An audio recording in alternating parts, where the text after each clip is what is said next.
I have not worked on the Hill. I had not worked on the Hill ever. I still have not ever worked on the Hill in terms of being in some sort of a staffing capacity at all. So this was new to me. I'm not an Americanist by my formal training. I'm a person that studied Middle East politics and so forth.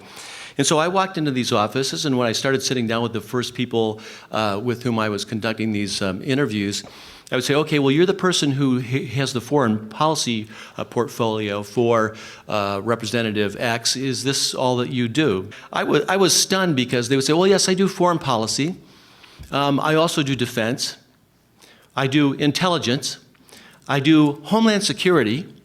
I do veterans affairs. I do taxation. I do the environment. I do immigration issues. Now, I think I may be up to about 8 or 9 enormous portfolios at this point, but usually they went up to about 12 to 14 different portfolios. How can any human being possibly be knowledgeable and have expertise in this many different issue areas? Of all the different organizations, lobbyists and so forth that were mentioned to me, and there was not a very long list of organizations that was mentioned to me by the staffers, the only one that came up consistently by every single staffer was that of AIPAC. They know exactly how strapped these staffers are in terms of the time that they have allotted to deal with any particular issues. And so for AIPAC to come along and basically deliver talking points and information to them on a silver platter makes life so much easier for them that they're very happy to be on the receiving end of that information. Money plays an exceptionally important role. I had one young Jewish American staffer who said to me in a very friendly way, he's trying to forewarn me, now whatever you do, don't talk about the money. I know that he was afraid that if I started talking about the money at any point or mentioned this in the book, that would open me up all the more to accusations of anti-Semitism and so forth, because it's a standard trope, right? The relative absence of significant countervailing influences here is important. Because, you know, the first thing that people over the years have thought about in terms of a countervailing influence to I like to say more pro-right-wing Israeli government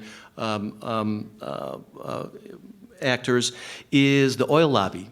If you have the time, look very carefully to see which individuals have served over time as the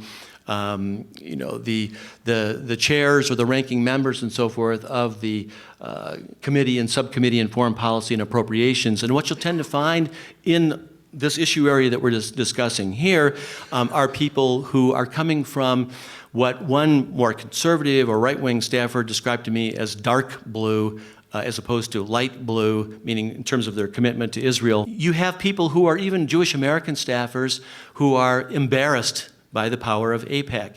You have many, many other staffers, including Jewish American staffers, who are disgusted by the power of AIPAC. I can tell you that I had interviews with people who are coming from both Republican and Democrat backgrounds who told me, again, anonymously, and deferred when I asked them to give me specific names, things like insert the name of any other country into the formula, and any member of Congress for their behavior would be accused of treason.